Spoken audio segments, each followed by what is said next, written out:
4B8 mūzikas atskaņošanu izmantojot Bluetooth. Iepriekšējā video, kurā bija redzams C6, tā automašīna bija aprīkota ar AMI izvedu, tādējādi mums atlika nopirkt tikai adapteri, iespraust AMI izvadā un varam droši lietot.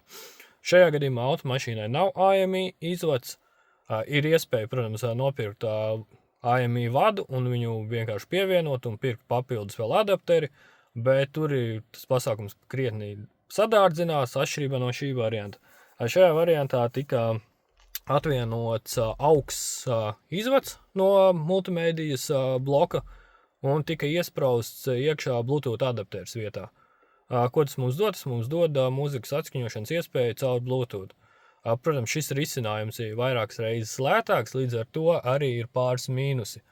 Kā galvenais mums pazūd konkrētās dziesmas atspoguļojums gan šajā ekrānā, gan mazajā ekrānā. Mazajā ekrānā mums rādīsies visu laiku augsts, un kā arī mums zūd funkcija dziesmas kontrolēt ar stūri. Toties paliek mums iespēja kontrolēt mūzikas skaļumu no stūras. Kā arī mēs dziesmas nevaram izvēlēties ar joystiku vairāk. Dzīvē tas izklausās šādi.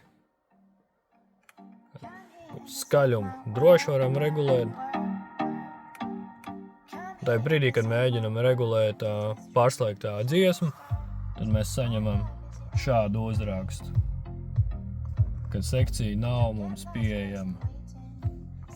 Skaņas kvalitāte, protams, ir sliktāka nekā, ja mēs izmantotu AMI portu, bet cena atsver, manuprāt, šos manis iepriekš uzskaitītos mīnusus.